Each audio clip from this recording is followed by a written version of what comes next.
बिस्मिल्लाहिर्रहमानिर्रहीम। अस्सलाम वालेकुम दोस्तों, मेरा नाम है जरगाम अब्बास और आप देख रहे हैं फूड सीक्रेट बॉक्स। दोस्तों आज हम आपके लिए लाए हैं बहुत ही मज़ेदार काले चने और चावल की बहुत ही मज़ेदार रेसिपी। तो चलिए शुरू करते हैं। सबसे पहले आपने आधा कप ऑयल लेना है, उसके अंदर तकरीबन 1 पाव प्याज डाल लेना है और प्याज को तब तक फ्राई करना है जब तक उसकी लुक थोड़ी सी ब्राउन ना हो जाए।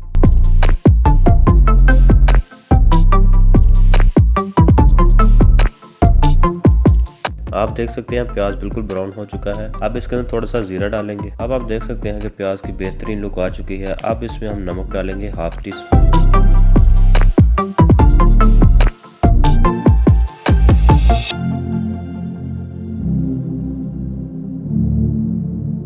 और उसके बाद थोड़ा सा पानी डालेंगे ताकि इसके अंदर आप चने डुबो सकें। दोस्तों यहाँ पे आपने ये ध्यान लाजमी रखना है कि यहाँ पर फ्लेम बहुत ही हाई नहीं होनी चाहिए और ना ही बहुत लो, बल्कि मीडियम फ्लेम पर आपने इसको कुक करना है। हमने इसमें तकरीबन आधा किलो चनों को ऐड किया है जो कि 5 घंटे पहले से डुबो कर दिए। इस बात को आपने यकीनी बना लेना है कि तकरीबन चनों को 5 से 6 घंटे पहले डुबो कर रखना है। ऐसा इसलिए किया जाता है कि चनों को बेहतरीन पकाया जा सके।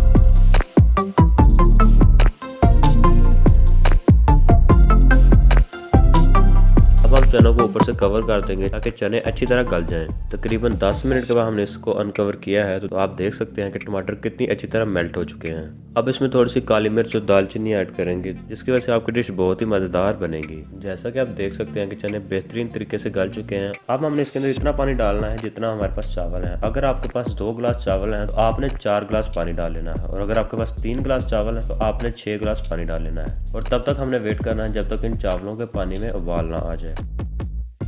दोस्तों आप देख सकते हैं पानी में बॉयल आ चुका है और पानी का कलर भी बहुत ही शानदार निकला है। मेरे पास तकरीबन 3 पाव चावल। अब हम इसमें 3 पाव चावल ऐड करेंगे।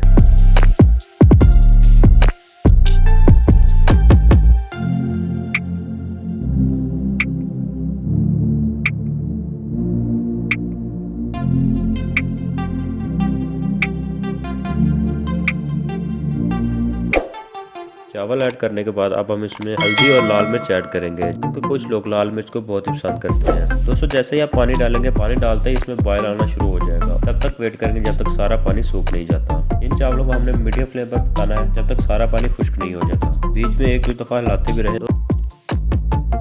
तो आप देख सकते हैं पानी कितना बेहतरीन तरीके से खुश्क हो चुका है, लेकिन हम फिर भी थोड़ा वेट करेंगे।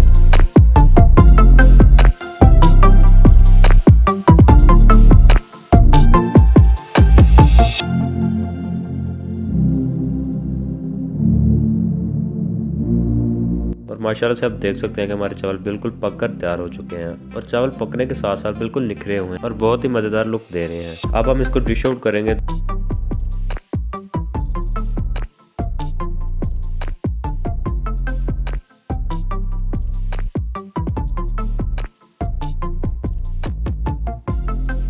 इन चावलों के साथ हमने काले चने का शोरबा भी अलग से बनाया था। इस रेसिपी का लिंक आपको डिस्क्रिप्शन में मिल जाएगा। तो दोस्तों आज की ये रेसिपी आपको कैसी लगी हमें कमेंट सेक्शन में ज़रूर बताइएगा।